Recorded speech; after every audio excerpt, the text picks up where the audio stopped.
আমার নবীজি কাবার চাবি যখন চাইলেন, উসমান ইবনে আবু তালহা রাসূলকে বলল, মুহাম্মদ তোমার মতো এতিম, তোমার মতো অসহায়, তোমার মতো গরিব, তোমার মতো পাওয়ারলেস ক্ষমতাহীন মানুষ এই কাবার চাবি পাওয়া তো দূরের কথা, কাবার ভেতরে ঢোকা তো দূরের কথা, কাবার দরজা পর্যন্ত কোনোদিন যাওয়ার চান্স পাবে না। জোরে বলুন নাউজুবিল্লাহ। আমার নবীজি উসমান ইবনে আবু তালহাকে বলল, ও উসমান ইবনে আবু তালহা, আমি কাবার চাবিটা চিরদিনের জন্য চাই নাই, শুধুমাত্র একটু সময়ের জন্য চেয়েছি নামাজ আদায় করব বলে। উসমান ইবনে আবু তালহা আমার নবীকে ওয়াকাত্তু বসে গালিগালাজ শুরু করলো, আল্লাহর নবীকে এমন তাচ্ছিল্য তুচ্ছ তাচ্ছিল্য করলো। রাসূল সাল্লাল্লাহু আলাইহি সাল্লাম মনে দুঃখে নবীজির অজান্তে কখন যেন দুই চোখ দিয়ে দর দর করে পানি পড়া শুরু হয়ে গেল। আমার নবীজি কাবা বাইতুল্লাহ দরজার সামনে দাঁড়িয়ে নবীজি কাঁদে। আমার রব্বুল আলামিন বিশ্ব নবীজির চোখের পানি আর সহ্য করতে পারলেন না। আল্লাহ রব্বুল আলামিন জিব্রাইলকে বলে, জিব্রাইল এখনই চলে যাও, আমার বন্ধুকে জানিয়ে দাও, ইয়া রাসূলুল্লাহ ইয়া হাবিবাল্লাহ, হুজুর আপনি কাঁদবেন না, এমন একটা সময় আসবে যে সময় রব্বুল আলামিন এই কাবা বাইতুল্লাহ চাবির দায়িত্বটা আপনার হাতে উঠিয়ে দেবে। আমার নবীজি বললেন, ও জিব্রাইল, আর কি সুসংবাদ?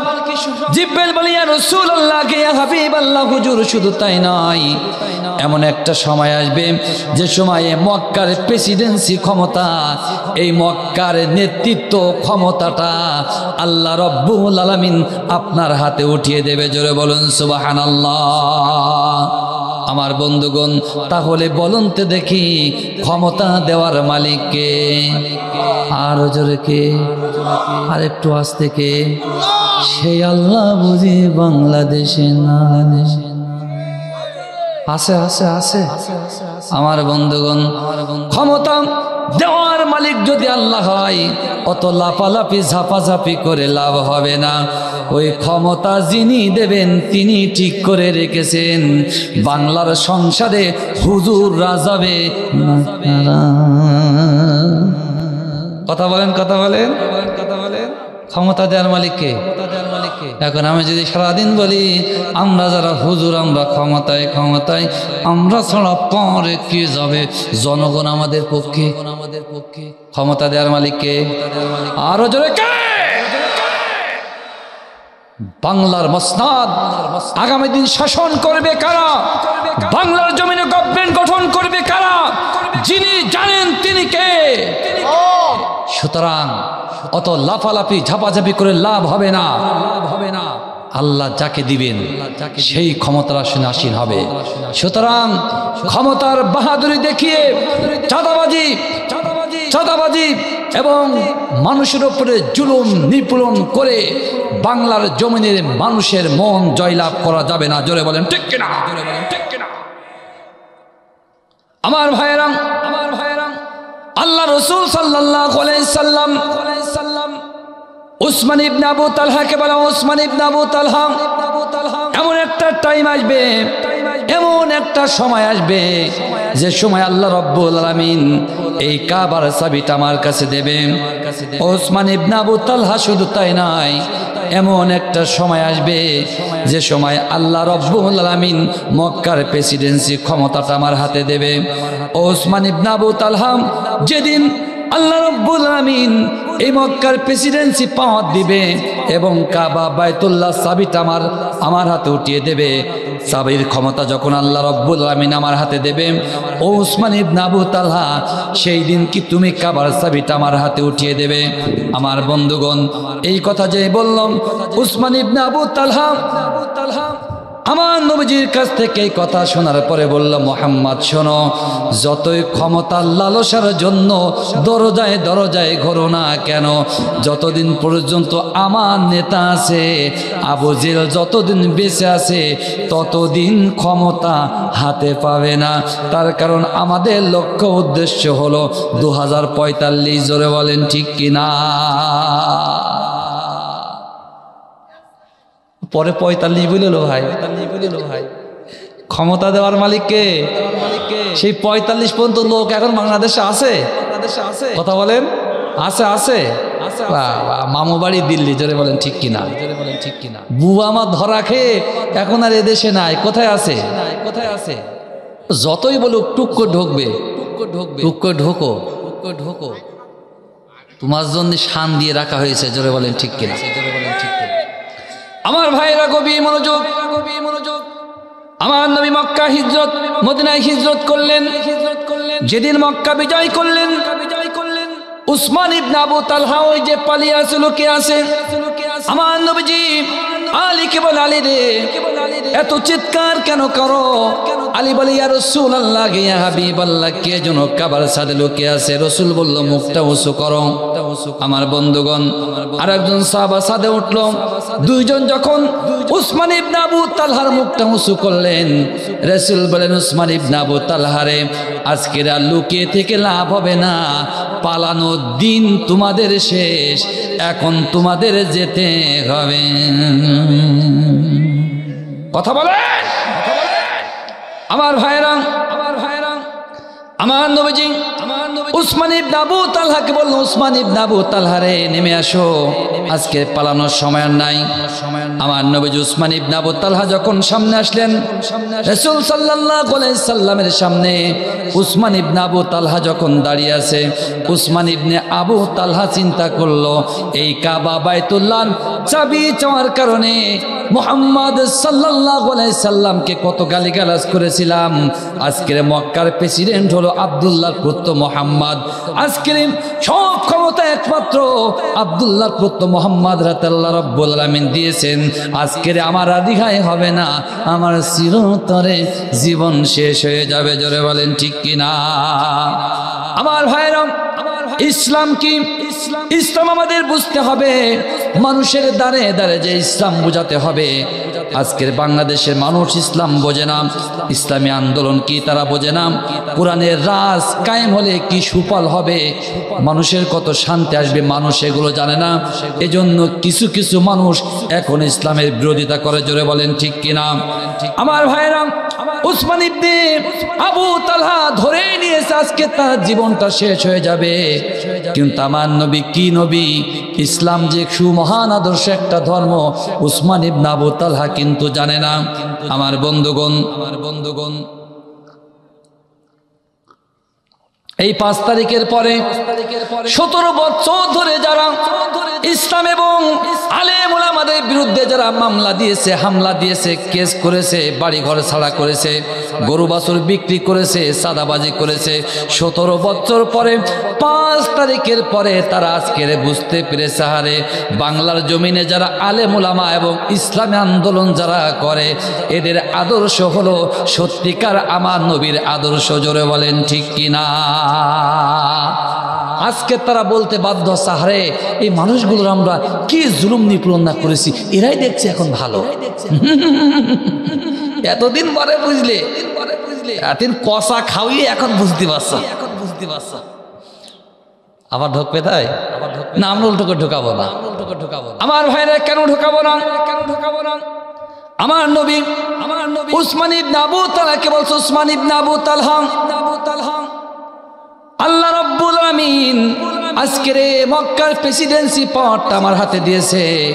ও উসমান ইবনে আবু তালহা রে, আজকের কি কাবা বাইতুল্লাহ চাবিটা আমার হাতে উঠিয়ে দেবে? রাসূল উসমান ইবনে আবু তালহাকে ধমক দিলেন না, কটুক সুরে কথাও বললেন না।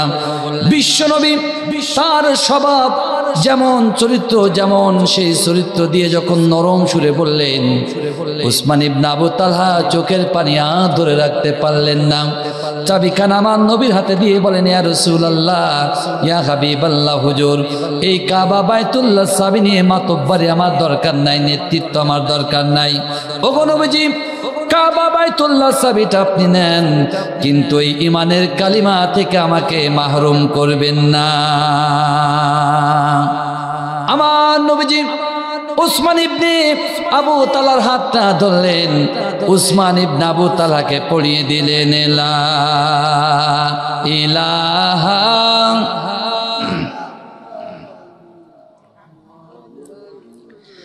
রহমতে আলম নবী নূরে মুজাসসাম, রহমতে আলম নবী নূরে মুজাসসাম, সাহাবীরা আতর বানাই ওই নবীজির ঘাম। ঠিক কিনা, ঠিক কিনা?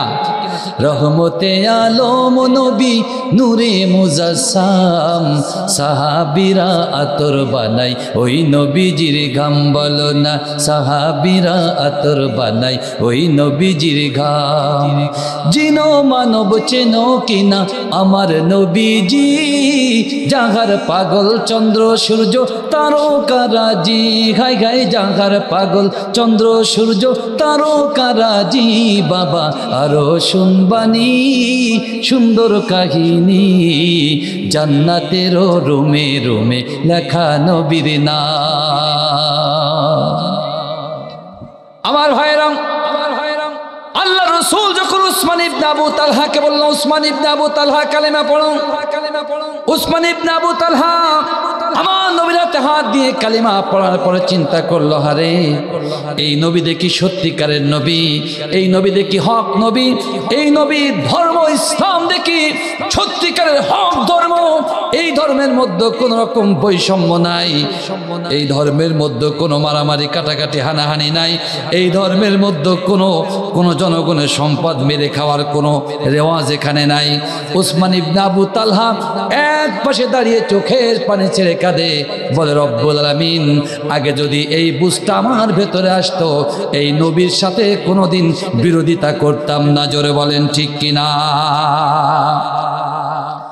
আমার বন্ধুগণ, আজ আমার বাংলাদেশে ইসলাম এবং ইসলামী আন্দোলনের বিরোধিতা যারা করে, এরা ইসলাম বোঝে না, এজন্য ইসলামী আন্দোলনের বিরোধিতা করে।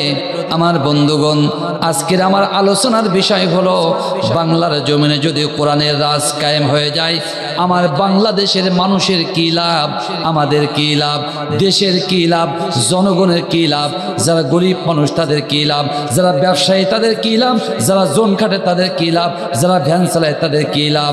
আমার বন্ধুগণ, আজকের আলোচনা শোনার পর যদি একটু উপকৃত হন, আমি আপনাদের পায়ে ধরে বলবো, যা কিছু শুনবেন আগামী কাল থেকে মানুষের দ্বারে দ্বারে এই কথাগুলো বলবেন। ভাই, যদি বাংলার জমিনে কোরআনওয়ালা মানুষরা ক্ষমতায় আসে, বাংলার জমিন সাধারণ জমিন থাকবে না, বাংলার জমিন হয়ে যাবে সত্যিকার সোনার জমিন। জোরে বলেন ঠিক কিনা?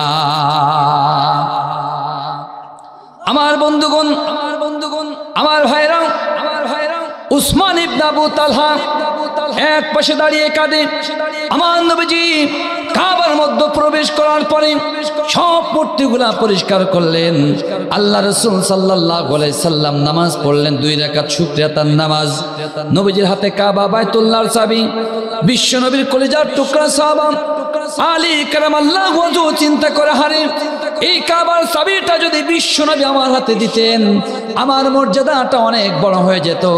তার কারণ কাবার চাবি যার কাছে থাকে তার মর্যাদা অনেক বেশি। ওমর চিন্তা করে, রসুল মনে হয় কাবার চাবিটা আমার কাছে দেবে। আবু বকর চিন্তা করে, আমি হলাম নবীজির বন্ধু, কাবার চাবি মনে হয় বিশ্ব নবী আমার কাছে দেবে। উসমান চিন্তা করে, আমি নবীজির কলিজার টুকরা জামাই, রসুল মনে হয় কাবার চাবিটা আমার কাছে দেবে। ওদিকে উসমান ইবনে আবু তালহা চোখের পানি ছেড়ে কাঁদে, বলে রব্বুল আলামিন আগে যদি বুঝতাম ইসলামী আন্দোলনের বিরোধিতা করতাম না। আমার রব্বুল আলামিন অবস্থা যখন এই অবস্থা, পরিবেশ পরিস্থিতি যখন এই অবস্থা, রাসূল সাল্লাল্লাহু আলাইহি সাল্লাম কাবার চাবিটা কার কাছে দেবেন? আল্লাহ রাব্বুল আলামিন কুরআনুল কারীমের আয়াত নাজিল করে দিয়ে বলেন, নবীজি ইন্নাল্লাহা ইয়া'মুরুকুম আন তুওয়াদ্দুল আমানাতি ইলা আহলিহা। আল্লাহ বললেন, নবী এই কাবার চাবি আপনি যাত্রার কাছে দিতে পারবেন না। ইয়া রাসূলুল্লাহ, ইয়া হাবিবাল্লাহ, হুজুর কাবার চাবি যার কাছ থেকে নিয়েছিলেন ওই আমানতটা আপনি তার কাছে ফেরত দেন। আমানত খেয়ানত করা ইসলামে এটা জায়েজ নাই। জোরে বলেন ঠিক কিনা? আমার বন্ধুগণ, এখন আসুন আল্লাহ রাসূল সাল্লাল্লাহু আলাইহি সাল্লাম ওই যে কাবার চাবিখানা উসমান ইবনে আবু তালহার কাছে দিয়েছিলেন।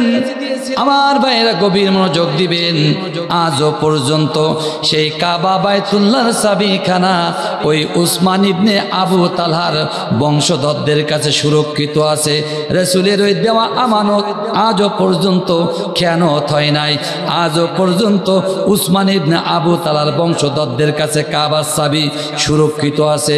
আমার ভাইয়েরা, আমার বন্ধুগণ, ছোট্ট একটা চাবি যদি রাসূলের আমল থেকে আজ পর্যন্ত আমানতের খেয়ানত না হয়, অথচ আমার আপনার নবী বিশ্ব নবী মুহাম্মদুর রাসূলুল্লাহ সাল্লাল্লাহু আলাইহি সাল্লাম আমার আপনার কাছে গুরুত্বপূর্ণ দুইটা আমানত দিয়েছেন। ওই আমানতের কেউ আমরা রক্ষাকারী হতে পারি নাই। 100% আমরা সে আমানতের খেয়ানতকারী হয়ে গেছি। জোরে বলেন ঠিক কিনা? আমার বন্ধুগণ, আল্লাহ রাসূল সাল্লাল্লাহু আলাইহি সাল্লাম আমার আপনার কাছে কি আমানত রেখেছেন? রাসূল সাল্লাল্লাহু আলাইহি সাল্লাম বললেন, শোনো, তারাকতু ফীকুম শাইআইনি লান তাদিল্লু বা'দাহুমা।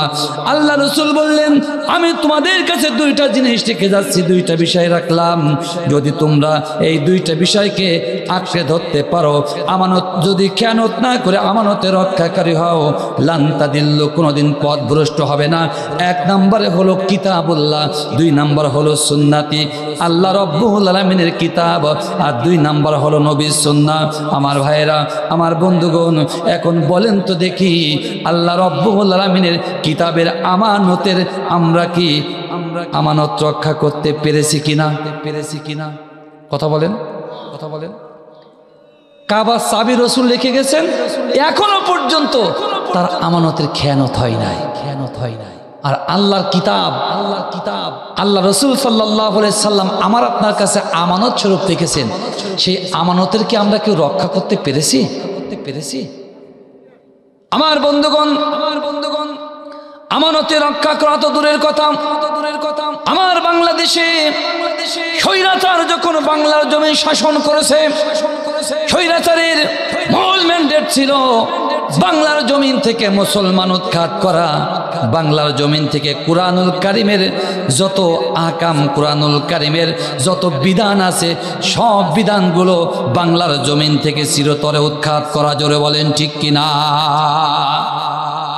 আমার বন্ধুগণ, আল্লাহ রাব্বুল আলামিন বিশ্ব নবীর মাধ্যমে আমাদের কাছে যে আমানত রেখেছেন, এই আমানতের খেয়ানতকারী না হয়ে যদি আপনি আমানতের রক্ষাকারী হতে চান, আপনার কি করতে হবে, কোন কাজ করতে হবে, কোন মাধ্যম আপনি অবলম্বন করতে পারলে আপনি কোরআনের খেয়ানতকারী না হয়ে কোরআনের আমানতকারী হবেন? আল্লাহ রাব্বুল আলামিন কোরআন দ্বারা জানিয়ে দিয়ে বলেছেন, ইয়া আইয়ুহার রাসূলু বাল্লিগ মা উনজিলা ইলাইকা মির রাব্বিক। আল্লাহ বললেন, নবী, আমি আপনার কাছে যে রিসালাত পাঠালাম, ওগো নবীজি, আপনার দায়িত্ব কর্তব্য হলো এই রিসালাতের দাওয়াতি কাজ, রিসালাতটা প্রত্যেকটা মানুষের দ্বারে দ্বারে পৌঁছানো লাগবে। জোরে বলেন ঠিক কিনা?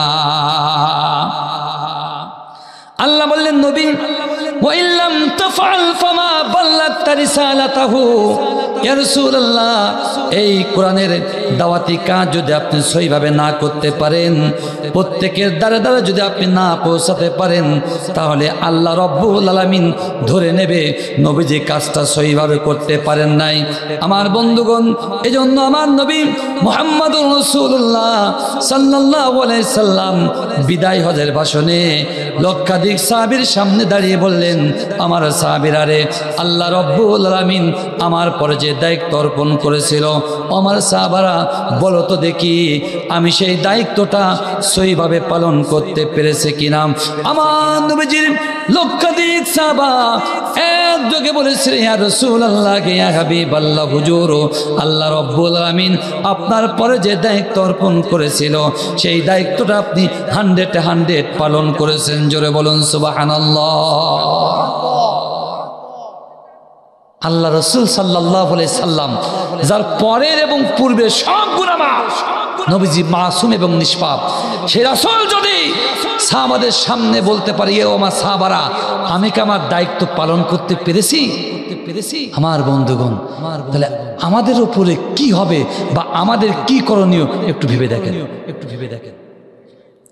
আমরা আজকে বিরাট বড় হুজুর, বিরাট বড় বুজুর্গ, বিরাট বড় মুসলমান, বিরাট বড় হাজি গুনে গুনে 7 বার হজ করেছে। কিন্তু যখন বলা হয় কোরআনের আইন বাংলার জমিনে কায়েম করা লাগবে, ওই জায়গায় যে বলে না, মানে আমরা তো কথা বলে না। আমার বন্ধুগণ, গভীর মনোযোগ। আমার নবী কোরআনের দাওয়াতি কাজ যখন করা শুরু করলেন, আল্লাহ রাব্বুল আলামিন বিশ্ব নবীকে জানিয়ে দিয়ে বললেন, নবী আপনি তো কোরআনুল কারীমের দাওয়াতি কাজ করা শুরু করলেন। ইয়া রাসূলুল্লাহ, ইয়া হাবিবাল্লাহ, হুজুর আপনি শুনুন, এই কোরআনের দাওয়াতি কাজের মূল মাকসাদ হলো, মূল ম্যান্ডেট, মূল চাওয়া পাওয়া, মূল উদ্দেশ্যটা আপনি কি শুনুন। আল্লাহ রাব্বুল আলামিন কোরআন দ্বারা আমার নবীকে জানিয়ে দিয়ে বললেন, আন আকিমুদ দীনা ওয়া লা তাতাফাররাকু ফি। আল্লাহ বললেন, নবী এই কোরআনুল কারীমের দাওয়াতি কাজের মূল ম্যান্ডেট, মূল মাকসাদ হলো আন আকিমুদ্দিন, এই জমিন যার হুকুম চলবে সেই আল্লাহর। জোরে বলেন ঠিক কিনা? বিশ্বনবী দাওয়াতি কাজের মিশনের মধ্যে যখন বললেন, আমার নবী যখন বললেন, শোনো, আন আকিমুদ্দিন, দিন কায়েম করা লাগবে, হুকুমাত বাস্তবায়ন করা লাগবে। আবু জেল্লারা বলল, মোহাম্মদ ভাতিজা, যা ইচ্ছা তাই দাওয়াত দাও, সমস্যা নাই, কিন্তু হুকুম বাস্তবায়ন করা লাগবে। লা ইলাহা ইল্লাল্লাহ, এই ইলাহার দাওয়াতটা দেওয়া যাবে না। তার কারণ ইলাহা শব্দের অর্থ হলো হুকুম চলবে সেই আল্লাহর, ইলাহা শব্দের অর্থ হলো বিধান চলবে সেই আল্লাহর। জোরে বলেন ঠিক কিনা? আমার বন্ধুগণ, আমার ভাইয়েরা, এখন আমার প্রশ্ন হলো, আল্লাহ রসুল যখন দিনের দাওয়াতি কাজ করতেন, রসুলের পাশে ছিল অসংখ্য কাফের, নবীজির পাশে মুসলমান ছিল কম, এজন্য হয়তো রব্বুল আলামিন দিন কায়েমের কথা বলেছেন। কিন্তু আমরা যারা বাংলার জমিনে বসবাস করি, আমার বাংলার জমিনে 90 ভাগের ওপরে মুসলমান। আমার বন্ধুগণ, এখন আমার প্রশ্ন হলো, এই বাংলার জমিনে কোরআনের রাজ কায়েমের কি প্রয়োজন? আমার বন্ধুগণ বলেন তো দেখি, আমার দেশে যখন মসজিদে নামাজ পড়া হয়, নামাজে কি বাধা আছে? আছে। রোজা রাখলে কেউ কি রোজায় বাধা দেয়? টুপি পড়লে কি কেউ বাধা দেয়? দাঁড়িয়ে রাখলে বাধা নাই, কোন জায়গায় বাধা নাই। আমার বন্ধুগণ, তাহলে বাংলার জমিনে কোরআনের রাজ কায়েম আবার কি দরকার? যারা কোরআনের রাজ কায়েমের বিরোধিতা করে, ওরা কিন্তু এই কথাই বলে। দীর্ঘ 17 বছরের শেষের দিকে এসে বলছে, আমরা কি ইসলাম ভালোবাসি না? প্রত্যেকটা জেলায় জেলায়, থানায় থানায় আমরা মডেল মসজিদ বানাই দিছি। ওর বাপ দেশে, তাই না? আব্বা স্বপ্ন দেখিল যে মসজিদ তৈরি করবে, তাই তৈরি করে দিয়েছে। ভাই পদ্মা সেতু হয়েছে, বলছে আব্বা স্বপ্ন। যেখানেই হবে আব্বার স্বপ্ন। একটা বাথরুম উদ্বোধন হবে, তাও আব্বার স্বপ্ন। কথা বলে না। আমার বন্ধুগণ, ঠিক তেমন ভাবে আজও বাংলার জমিনে আরেক শ্রেণী নাস্তিক মুরতাদের দল ওরাও বলতে শুরু করেছে, ইসলাম এবং কোরআনের আইনে বিশ্বাস করে না। জোরে বলেন ঠিক কিনা? আমার বন্ধুগণ, ইসলাম এবং কোরআনের আইনে যারা বিশ্বাস করে না, ওরা কি মুসলমান না মুরতাদ? কথা বলে না। আমার বন্ধুগণ, এজন্যই আমরা আলেম ওলামারা বলা শুরু করেছি যে বাংলার জমিনে কোরআনের রাজ কায়েম কেন প্রয়োজন? ভাই জানার প্রয়োজন আছে না নাই? আপনি দেখেন, আপনি যেখানে যাবেন বলবেন আর কি দরকার? নামাজ আছে, রোজা আছে, ওয়াজ মাহফিল করছি, আমার টাকা দিচ্ছি, আবার কি দরকার? এরকম কথা বলে না? আমার ভাইয়েরা, গভীর মনোযোগ। আমার বাংলার জমিনে কোরআনে রাজ কায়েম কেন প্রয়োজন? আমার বন্ধুগণ আসুন, বাংলার জমিনে কোরআনের রাজ কায়েম কেন প্রয়োজন? এক নাম্বার শুনুন, বাংলার জমিনে যদি কোরআনের রাজ কায়েম হয়ে যায়, আমার বাংলার জমিনে এমন একটা সংবিধান আসবে যে সংবিধান বাংলার জমিনে কারোর বাবার ক্ষমতা হবে না সংবিধানকে পরিবর্তন করা, কারোর ক্ষমতা হবে না ওই সংবিধানকে কাটা ছাটা। তার কারণ হলো 1971 সাল থেকে 5 তারিখের আগ পর্যন্ত আমার বাংলার জমিনে এখনো পর্যন্ত আছে ডক্টর কামালের লেখা ওই সংবিধান, মানব রচিত আইন ও কানুন।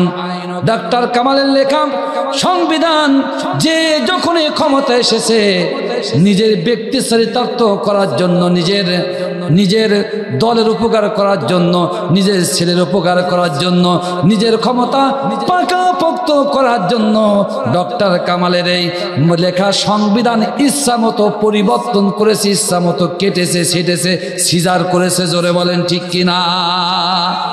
আমার বন্ধুগণ, সর্বশেষ বিচারপতি এবিএম খায়রুল হক নাকে এই মানব রচিত ডক্টর কামালের লেখা সংবিধান থেকে তত্ত্বাবধায়ক সরকার ব্যবস্থা চিরতরে মাটির নিচে দাফন করে দিয়ে স্বৈরাচারের ক্ষমতা চিরজীবনের জন্য পাকাপোক্ত করার ব্যবস্থা করেছে। জোরে বলেন ঠিক কিনা? আমার বন্ধুগণ, শুধু তাই নাই, এই বাংলার জমিনে যে ক্ষমতা এসেছে সেই জন্য ক্ষমতা ছাড়তে চায় না। কি জন্য? মধু ওই চেয়ারে লেগে আছে। এই জন্য এই ডক্টর কামালের লেখা সংবিধানকে ব্যবহার করে নিজের ইচ্ছা মতো পরিবর্তন করে। আমার বন্ধুগণ, কিন্তু বাংলার জমিনে যদি ইসলাম এবং কোরআন ক্ষমতায় যায়, কোরআনওয়ালা মানুষটা যদি সংসদ ভবনে বসে, এই বাংলার জমিনের ইসলামী প্রজাতন্ত্র বাংলাদেশ এক নাম্বার গুণ হবে, এক নাম্বার বৈশিষ্ট্য হবে, এই বাংলাদেশের সংবিধান হবে আল্লাহ রব্বুল আলামিনের 30 পারা কোরআন। আমার বন্ধুগণ, বাংলার জমিনে কোরআন যদি সংবিধান হয়, এবিএম খায়রুল হক কেন, বাংলার জমিন কেন, গোটা বিশ্বে কারোর বাবার ক্ষমতা নাই এই বাংলার জমিনে কোরআনুল কারীমের একটা আয়াত এবং একটা অক্ষর কোরআন থেকে বাদ দেওয়ার? জোরে বলেন ঠিক কিনা? যেই রাষ্ট্র ক্ষমতায় আসবে আমার বন্ধুগণ, বিএনপি যাক তাতে আমাদের সমস্যা নাই, চরমনায় যাক তাতে আমাদের সমস্যা নাই, জামাত যাক তাতে আমাদের সমস্যা নাই। যদি বাংলার জমিনে সংবিধান যদি কোরআনুল কারীম হয়ে যায়, কেউ এই কোরআনকে পরিবর্তন করতে পারবে না। ক্ষমতায় যেই আসবে কোরআনের আলোকে বাংলার জমিনটা পরিচালনা করতে হবে। জোরে বলেন ঠিক কিনা? আমার বন্ধুগণ, শুধু তাই নাই, যারা কোরআনুল কারীমকে সংবিধান হিসেবে গ্রহণ করতে পারবে না ওদের কপালে জান্নাত জুটবে না, জুটবে না। জোরে বলেন ঠিক কিনা? আল্লাহ রাব্বুল আলামিন কোরআন দ্বারা জানিয়ে দিয়ে বলেছেন, ওয়ামান লাম ইয়াহকুম বিমা আনজালাল্লাহু ফাউলাইকা হুমুল কাফিরুন। আল্লাহ বললেন, শোনো, যারা কোরআনকে সংবিধান হিসেবে গ্রহণ করবে না ওরা কোশ্চিন কালেও জান্নাতি হতে পারবে না। কারণ কোরআনকে সংবিধান হিসেবে গ্রহণ যারা করবে না ওরা হলো এক নাম্বার টাটকা কাফের। জোরে বলেন নাউজুবিল্লাহ। আমার বন্ধুগণ, এখন বলেন তো দেখি, কোন কাফের কি জান্নাতে যেতে পারবে? কখনো পারবে না। আমার বন্ধুগণ, তাহলে কোরআনুল কারীমের রাত যদি কায়েম হয়ে যায়, এই বাংলার জমিনের সংবিধান হবে আল্লাহর কোরআন, আর আল্লাহর কোরআন যদি সংবিধান হয়ে যায় প্রত্যেকটা মানুষের জান্নাতে যাওয়ার পথটা সুগম হয়ে যাবে। জোরে বলেন ঠিক কিনা? আমার বন্ধুগণ, এখন আসুন, আমার বাংলার জমিনে যদি কোরআনওয়ালা মানুষরা রাষ্ট্র ক্ষমতায় যায় কি লাভ? আমার বন্ধুগণ, গভীর মনোযোগ দিবেন আমার ভাইয়েরা। 1971 সাল থেকে আজ পর্যন্ত 2025 সালের ফেব্রুয়ারি মাসের 4 তারিখ, তাই তো আমার ভাইয়েরা, 71 থেকে আজ পর্যন্ত এই বাংলার জমিনে নামাজ পড়ার জন্য, নামাজ কায়েমের জন্য কোটি কোটি কোটি কোটি ওয়াজ মাহফিলের আয়োজন করা হয়েছে, সামনেও হবে। আমার বন্ধুগণ, শুধু তাই নাই, বাংলার জমিনে নামাজ কায়েম করার জন্য ওই দাদা বাবুর দেশ ইন্ডিয়া থেকে তাবলিগ জামাত আসে, আমার দেশে মানুষের নামাজের দাওয়াত দেয়, তাই না ভাই? দেয় না? আমার বন্ধুগণ, এ তো ইন্ডিয়ার কথা বললাম, পাকিস্তান থেকেও আসে, আমেরিকা থেকে আসে, ফ্রান্স থেকে আসে, সব দেশ থেকে আসে। আমার বাংলাদেশের মানুষের নামাজের দাওয়াত দেয়। আমার বন্ধুগণ গভীর মনোযোগ দেবেন। বলেন তো দেখি, এত ওয়াজ মাহফিল, এত দাওয়াতি কাজ, এত তাবলীগ ওয়ালা কাজ, বলেন তো দেখি আমার বাংলাদেশে কি নামাজ কায়েম হয়েছে কিনা? আমার বন্ধুগণ, নামাজ কায়েম এখনো হয় নাই। কিয়ামত পর্যন্ত যদি এই হালাত, এই কন্ডিশন, এই অবস্থায় যায়, বাংলাদেশে কিয়ামত পর্যন্ত নামাজ কায়েম হবে না। আমার বন্ধুগণ গভীর মনোযোগ দিবেন। কিন্তু বাংলার জমিনে যদি কোরআনওয়ালা মানুষরা রাষ্ট্র ক্ষমতায় যায়, কোরআন যদি বাংলার জমিনে সংবিধান হয়ে যায়, আমার ভাইয়েরা, কোরআনওয়ালা মানুষরা যদি সংসদ ভবনে যায়, আল্লাহর কসম করে বললাম, নামাজ কায়েম হতে একটা সেকেন্ডও সময় লাগবে না।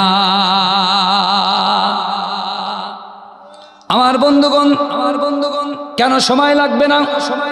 কোরআনওয়ালা মানুষরা যখন রাষ্ট্র ক্ষমতায় যাবে, কোরআনওয়ালা মানুষরা রাষ্ট্র ক্ষমতায় যাওয়ার পরে সংসদের প্রথম যে বিলটা উত্থাপন করা হবে, কোন বিল উত্থাপন করা হবে?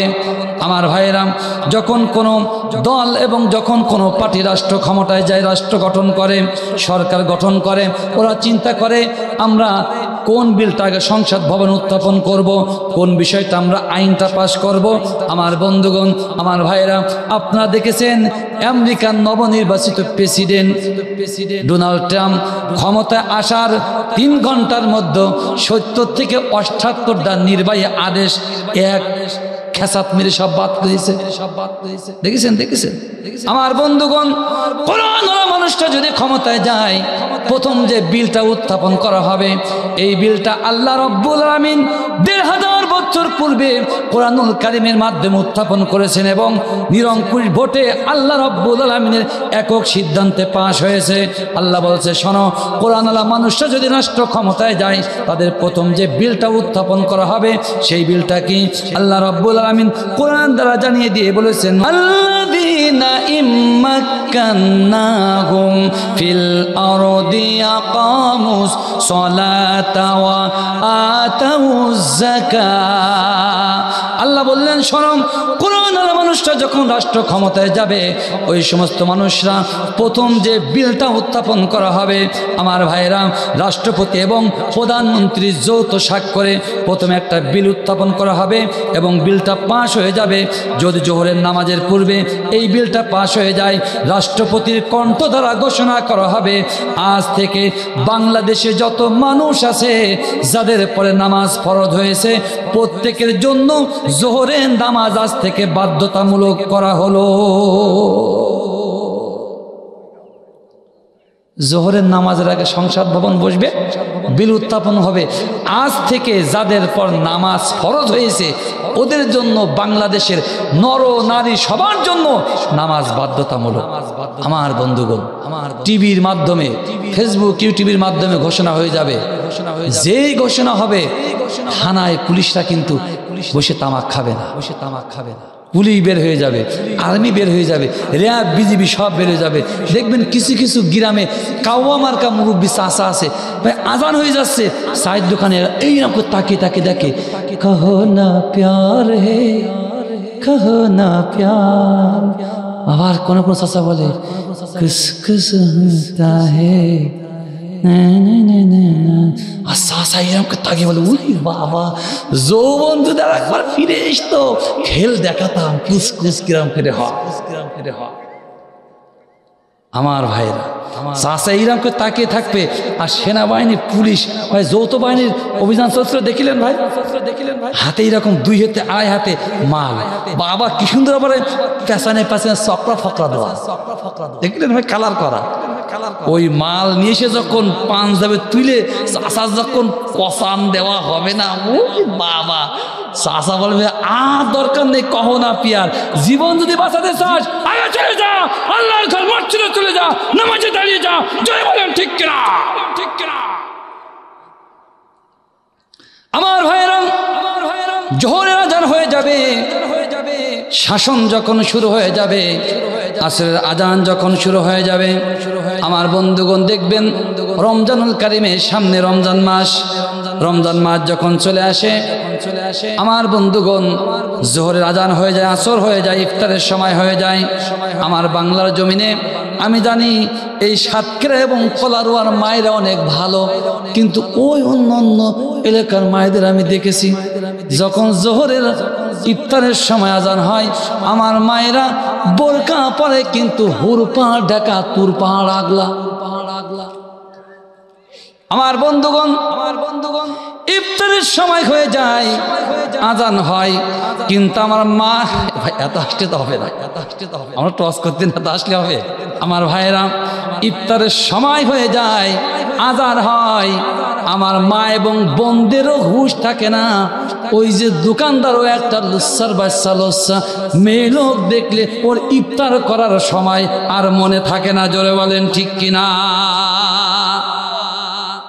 আমার বন্ধুগণ, আজান যেই হয়ে যাবে, কোরআন যদি কায়েম হয়ে যায়, ইসলামী রাষ্ট্র যদি কায়েম হয়ে যায়, আজান যখন হয়ে যাবে, ইফতারের টাইম যখন হয়ে যাবে, দুই একদিন পানিশমেন্ট খাওয়ার পরে দোকানদার ক্রেতাদের বলবে, ভাই এবং বোনেরা আপনারা এখনই বের হয়ে যান, ইলাস সলা ইলাল মসজিদ, মসজিদের দিকে যান, নামাজের দিকে যান, নামাজে যান।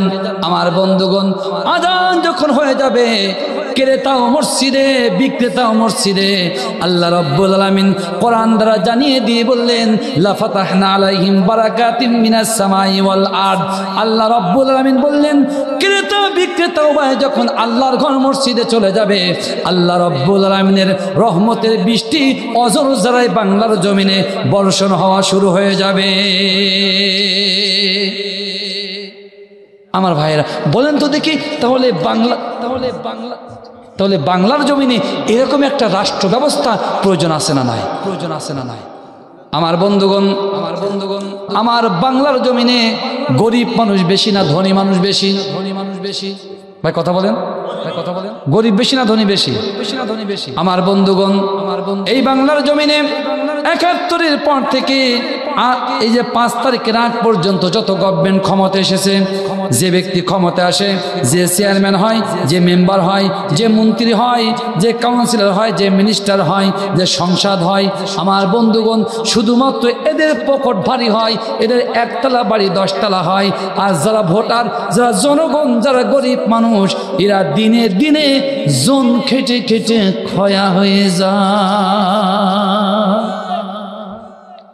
আমার বন্ধুগণ, কিন্তু আল্লাহর কসম করে বললাম, বাংলার জমিনে যদি আল্লাহ রাব্বুল আলামিনের কোরআনে রাজ কায়েম হয়ে যায়, কোরআন আলা মানুষটা যদি ক্ষমতায় যায়, আমার বন্ধুগণ, ওই নেতার উন্নয়ন শুধুমাত্র হবে না, শুধুমাত্র প্রধানমন্ত্রীর উন্নয়ন হবে না, শুধুমাত্র সংসদ যিনি হবেন তার উন্নয়ন হবে না, চেয়ারম্যানের একটা উন্নয়ন হবে না। আমার বন্ধুগণ, প্রেসিডেন্ট যদি 1 টাকা উন্নয়ন হয়, এদেশের ভ্যান চালকেরও 1 টাকা উন্নয়ন হওয়া লাগবে। এর নাম হলো আল্লাহ রাব্বুল আলামিনের কোরআনের শাসন। জোরে বলেন ঠিক কিনা? আমার বন্ধুগণ, কিভাবে হবে? বাংলার জমিনে যদি কোরআন আলা মানুষরা ক্ষমতায় যায়, কোরআনের বিধান যদি কায়েম হয়ে যায়, আমার বন্ধুগণ, যেদিন কোরআনের বিধান কায়েম হয়ে যাবে, খুব তাড়াতাড়ি তারপর থেকে এই বাংলার জমিনে সুদ ভিত্তিক অর্থ ব্যবস্থা চিরতরে বিলুপ্ত ঘোষণা করা হবে। কেন ঘোষণা করা হবে? সুদ কেন থাকবে না?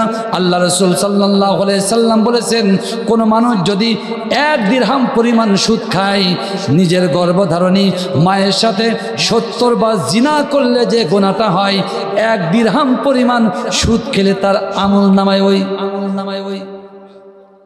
তাহলে সুদ খাওয়া যাবে? এই কলারয় মনে সুদক্ষণ নেই, উরি বাবারে আছে।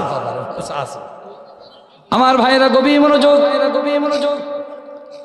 বাংলার জমিনে যদি সুদটা নিষিদ্ধ হয়ে যায়, সুদ নিষিদ্ধ হওয়ার পরে আমার বাংলার জমিনে যাকাত ভিত্তিক অর্থ ব্যবস্থা চালু হবে। আমার বন্ধুগণ, বাংলার জমিনে যদি যাকাত ভিত্তিক অর্থ ব্যবস্থা চালু হয়ে যায়, আমার ভাইয়েরা গভীর মনোযোগ দিবেন। যাকাত ভিত্তিক অর্থ ব্যবস্থা চালু হওয়ার পরে এই দেশে একটা মানুষও গরিব মানুষ আর থাকবে না। ইসলামী অর্থনীতিবিদ যারা আছেন, তারা রিসার্চ করে থিসিস করে দেখেছেন, বাংলাদেশে যে অর্থনৈতিক বর্তমান যে দৈন্য দশা আছে, এই অবস্থা যদি বাংলাদেশে সঠিকভাবে জাকাত আদায় করা হয়, প্রত্যেক বছর 40,000 কোটি টাকা জাকাত আদায় হবে। আমার বন্ধুগণ, আমার বাংলার জমিনে যদি কোরআনওয়ালা মানুষরা ক্ষমতায় যায় আর সহিভাবে যদি জাকাত আদায় হয়, আমার বন্ধুগণ সহিভাবে জাকাত আদায়টা হবেই হবে। তার কারণ বাংলাদেশের ধনী মানুষরা তত সময় পর্যন্ত নিরাপত্তা পাবে না যত সময় পর্যন্ত না 2.5% জাকাত না দেবে। কথা বলে না? আমার বন্ধুগণ, আমার বাংলার জমিনে যদি কোরআনের রাজ কায়েম হয়ে যায়, আমার বন্ধুগণ আল্লাহর কসম করে বললাম 15 বছরের মধ্যে এই বাংলার জমিনে একটাও গরিব মানুষ থাকতে পারে না। প্রমাণকে আমরা ফিরে যাই। আমার নবীর কলিজার টুকরা সাহাবা, ইসলামের দ্বিতীয় খলিফা ওমর ইবনুল খাত্তাব রাদিয়াল্লাহু তাআলা আনহুর দিকে ফিরে যাই। ইসলামের দ্বিতীয় খলিফা ওমর ইবনুল খাত্তাব রাদিয়াল্লাহু তাআলা আনহু যখন খিলাফতে অধিষ্ঠিত হলেন, ওমর ইবনুল খাত্তাব রাদিয়াল্লাহু তাআলা আনহু একজন নবীজির সাহাবীকে ডেকে বললেন, নবীজির সাহাবীরে, বাইতুল মালে অসংখ্য জাকাতের টাকা জমা হয়ে আছে রে নবীজির সাহাবা, এই বাইতুল মাল থেকে জাকাতের টাকাগুলো নাও, যে মদিনা এবং মক্কার গলিতে গলিতে যাও, ঘোরাঘুরি করো এবং এলান করো, ঘোষণা করো, অর্থভাব কার আছে, টাকা লাগবে কার, জাকাতের টাকা লাগবে কার। আমার বন্ধুগণ, আল্লাহ রাব্বুল আমিনের নবীর ওই সাহাবা জাকাতের টাকা প্যাকেটে করে নিয়ে চলে গেল মক্কা এবং মদিনার অলিতে গলিতে ঘোরাঘুরি করল। আমার বন্ধুগণ, একদিন নয়, 2 দিন নয়, গুনে গুনে 7 দিন পর্যন্ত ঘুরল, কিন্তু জাকাতের টাকা কে নেবে, জাকাতের টাকা কার লাগবে, জাকাতের টাকা কে নেবে, কার অভাব আছে, গুনে গুনে 7 দিন ঘোরাঘুরি করলো, কিন্তু জাকাতের টাকা নেওয়ার মতো একটা মানুষও খুঁজে পাওয়া গেল না। আমার ভাইরা, হযরত ওমর ইবনুল খাত্তাব রাদিয়াল্লাহু তাআলা আনহু প্রথম সাহাবীকে পাঠানোর 2 থেকে 3 দিন পর আরেকজন সাহাবীকে পাঠালেন, বললেন, সাহাবী তুমিও যাও, জাকাতের টাকা নিয়ে মদিনার অলিতে গলিতে যাও। আমার বন্ধুগণ, এই দ্বিতীয় সাহাবী নিয়ে চলে গেলেন, গুনে গুনে 3 দিন পর্যন্ত মদিনার অলিতে গলিতে সফর করলেন। আমার বন্ধুগণ, 3 দিন পর্যন্ত সফর করার পরে একটা মানুষও পেল না যিনি জাকাতের টাকা নেবেন। ওই যে প্রথম সাহাবা 7 দিন ঘুরে ঘুরে ক্লান্ত পরিশ্রান্ত অবস্থায় উনি পাহাড়ের পদদেশে উনি ঠেই দিয়ে বসে আছেন। আমার ভাইরা, দ্বিতীয় সাহাবা প্রথম সাহাবীকে দেখে ভাবলেন, যাক আজকে 3 দিন পর অন্তত একজন মানুষকে পেলাম যার মনে একটু অভাব অভাব ভাব, ক্লান্ত পরিশ্রান্ত মানুষ আছে। দ্বিতীয় সাহাবা প্রথম সাহাবীকে যে বলে, ভাই আমি বুঝতে পেরেছি তোমার চেহারা দেখে মনে হলো তুমি অত্যন্ত দরিদ্র এবং অসহায় গরিব মানুষ, আমার কাছে কিছু জাকাতের টাকা আছে, এই টাকাগুলো নিয়ে তুমি আমাকে উদ্ধার করো। আমার বন্ধুগণ, দ্বিতীয় সাহাবীর কথা শোনার পরে প্রথম সাহাবী মুস্কি মুস্কি এসে বলে, ভাই আপনি ভুল জায়গায় নক করেছেন, আপনি যে কাজের কাজী আমিও সেই কাজের কাজী। আল্লাহর কসম করে বললাম, আজ গুনে গুনে 7 দিন পর্যন্ত মক্কা মদিনার অলিতে গলিতে ঘোরাঘুরি করলাম, কিন্তু জাকাতের টাকা নেওয়ার মতো একটা আল্লাহর বান্দাকেও খুঁজে পাওয়া গেল না। আমার বন্ধুগণ, অথচ এই সাহাবাদের এখান থেকে 5 থেকে 7 বছর পূর্বে এই সাহাবাদের খাওয়া হতো না, 1 দিন 2 দিন 3 দিন 4 দিন পর্যন্ত না খেয়ে থাকতো। আমার নবীজি বিশ্ব নবী আল্লাহ রাব্বুল আলামিনের কোরআনের হুকুমাত যেই কায়েম করে দিলেন, আল্লাহ রাব্বুল আলামিন কোরআন দ্বারা জানিয়ে দিয়ে বললেন, ওয়ালাউ আন্না আহলাল কুরা আমানু ওয়াত্তাকাউ লাফাতাহনা আলাইহিম বারাকাতিম মিনাস সামাই ওয়াল আরদ। আল্লাহ বললেন, শোনো, যদি রাষ্ট্রের মানুষ, দেশের মানুষ, দেশের জনপদ যদি আল্লাহ রাব্বুল আলামিনের কোরআনের হুকুমাতটা মেনে নেয়, আল্লাহর কোরআনের বিধানটা যদি তারা মেনে নেয়, আল্লাহর আসমান থেকে রহমতের বৃষ্টি অজর জারাই বর্ষণ হবে। আমার নবী আল্লাহ রাব্বুল আলামিনের কোরআনের রাজ যে কায়েম করে দিলেন, আমার বন্ধুগণ তৎকালীন অভাবী সাহাবাদেরকে আল্লাহ রাব্বুল আলামিন এমন রহমত এবং বরকত দ্বারা পরিপূর্ণ করে দিলেন। অভাবী সাহাবীরা একটা সাহাবীও যাকাত নেওয়ার মতো হালাত ছিল না, সব সাহাবারা এক একে যাকাত দেওয়া শুরু করলো। আমার বন্ধুগণ, আমার বাংলার জমিনে যদি আল্লাহ রাব্বুল আলামিনের কোরআনের রাজ কায়েম হয়ে যায়, আল্লাহর কসম করে বললাম 15 বছর পরে দেখা যাবে এদেশে একটা গরিব মানুষও আর থাকবে না। আমার ভাইরা, এখন বলেন তো দেখি, এইরকম একটা রাষ্ট্র ব্যবস্থা আমার বাংলার জমিনে প্রয়োজন আছে না? প্রয়োজন আছে না? আমার ভাইরা, আমার মায়েরা মনে করে যদি কোরআনের রাত যদি কায়েম হয়ে যায়, আমরা মনে হয় আর বাজার ঘাটে যেতে পারবো না, এটা ভুল কথা, এটা 100% ভুল কথা। আমার বাংলাদেশে একজন Islamic scholar doctor Shafiqur Rahman উনি বলেছেন, ইসলাম যদি ক্ষমতায় যায়, কোনো মা বোনকে জোর করে বাধ্য করে পর্দায় আনা হবে না, বরং মহিলা যারা পর্দা করবে তাদেরকে এত তাজিম করা হবে, এত ইজ্জত দেওয়া হবে, যে সমস্ত মা বোনরা পর্দা করে না ওরা এদেরকে দেখে লোভে লোভে এমনি পর্দার ভেতরে ঢুকে যাবে। জোরে বলেন ঠিক কিনা? জোরে বলেন ঠিক কিনা? আমার মা, আমার বোন, এই জন্য আমি আপনাদের খেদমতে বলতে চাই, আসুন ইসলামে আসুন, কোরআনের রাজ কায়েমের আন্দোলনে নিজেকে আপনি নিয়োজিত করুন। আমার জননী, আপনারা যদি কোরআনের রাজ কায়েমের আন্দোলনে না আসেন, আল্লাহর কসম করে বলি বাংলার জমিনে কোনোদিন কোরআনের রাজ কায়েম হবে না, হবে না, হবে না। জোরে বলেন ঠিক কিনা? জোরে বলেন ঠিক কিনা? অনেকে ফতোয়াবাজি করে মহিলাদের ইসলামে আন্দোলন করার প্রয়োজন নাই, মানে বেহেশতে পুরুষ রাখা যাবে, ওর বউরা পড়ে থাক, ওর বউরা পড়ে থাক। আমার জননী, যিনি এই ধরনের ফতোয়াবাজি করবে তার ফতোয়া 1000% গ্যারান্টি দিয়ে বলে গেলাম, তার ফতোয়া নাজায়েজ এবং ফতোয়াটা বাদ ফতোয়া। ও ফতোয়া করে শুনবেন না। মুসলমানের জন্য, পুরুষের জন্য যেমন কোরআন, নারীর জন্য কি? কথা বলেন। নারীর জন্য একই কোরআন।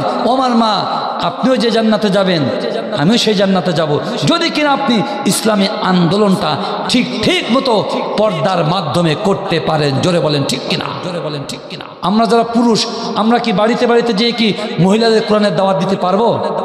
আমার জননী, আপনারা আজকে যা শুনলেন, ইসলাম যদি ক্ষমতায় আসে যে উপকারগুলো হবে, এইগুলো যদি আপনারা মহিলাদের বাড়িতে যে বোঝান, আমার মনে হয় বাংলার জমিনের কোনো মহিলা ইসলামী আন্দোলন, কোরআনের রাজ কায়েম থেকে আর নিজেদেরকে দূরে রাখবে না। জোরে বলেন ঠিক কিনা? আমার জননী, এই জন্য আমি আপনাদের উদ্যত আহ্বান রাখতে চাই, পুরুষের পাশাপাশি আপনারা প্রত্যেকটা বাড়িতে যে মহিলাদের মধ্যে দাওয়াতি কাজ শুরু করেন, কোরআনের রাজ কায়েমের পক্ষে দাওয়াতি কাজ শুরু করেন। আল্লাহর কসম করে বলি, বাংলাদেশে যদি কোরআনের রাজ কায়েম হয়ে যায়, বাংলার জমিনে যদি কোরআন সংবিধান হয়ে যায়, এই বাংলার জমিনে আর কোনো বৈষম্য থাকবে না। জোরে বলেন ঠিক কিনা? জোরে বলেন ঠিক কিনা? আমার বন্ধুগণ, শুধু একটাবার কোরআন সংসদে পাঠিয়ে দেখেন।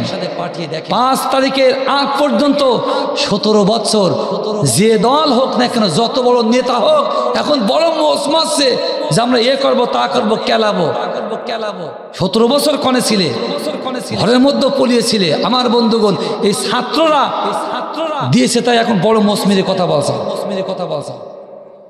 আমার বাংলার জমিনের যুবক ছাত্ররা যদি বুকে তাজা রক্ত বিলীন করে বাংলার স্বৈরাচারকে যদি বাংলা ছাড়া না করত, আমার বাংলার জমিনে কেউ গলা ফাটিয়ে বাংলার জমিনে কেউ কথা বলার দুঃসাহস দেখাতো না। জোরে বলেন ঠিক কিনা? ক্ষমতায় যাব, এইরকম কথা বলার দুঃসাহসও দেখাতে পারতে না। আমার বন্ধুগণ, এখনো পর্যন্ত বাংলাদেশে ইসলাম কায়েম হয় নাই, শুধু স্বৈরাচারের পতন হয়েছে, তাই এত শান্তি। আর যদি আল্লাহ রাব্বুল আলামিনের কোরআনের রাজ কায়েম হয়ে যায়, কি শান্তি একটু চিন্তা করে দেখেন। আমার জননী, আমি আপনাদের উদ্যত আহ্বান রাখতে চাই, আসুন কোরআনের রাজ কায়েমের পক্ষে দাওয়াতি কাজ করুন। আল্লাহ রাব্বুল আলামিন চাহে তো দেখবেন আপনারা বাংলার জমিনে জান্নাতে থাকবেন। ওই যে এক শয়তান বলেছিল না যে বাংলাদেশ জান্নাত, মনে আছে? বাবারে, মানুষ চার দোকানে বসে আল্লাহর নাম নিতে পারে না, মাহফিলে আল্লাহর নাম নিতে পারে না, না তকবীর স্লোগান দিতে পারে না, আর বলে আমরা খলিফা অমুকের নাস্তে আমরা জান্নাতে আছি। এমন জান্নাত আয়না ঘরে দিয়ে দিয়ে জীবনটা শেষ করে দিয়েছে। জোরে বলেন ঠিক কিনা? আমার মা ওই শয়তানদের কথা বাদ দেন। যদি বাংলাদেশে কোরআনের রাজ কায়েম হয়ে যায়, আল্লাহর কসম করে বলি, বাংলাদেশ সত্যি সত্যি জান্নাতি পরিবেশ বিরাজ করবে। জোরে বলেন ঠিক কিনা? সুতরাং প্রত্যেককে কোরআনের রাজ কায়েমের আন্দোলনে ঝাঁপিয়ে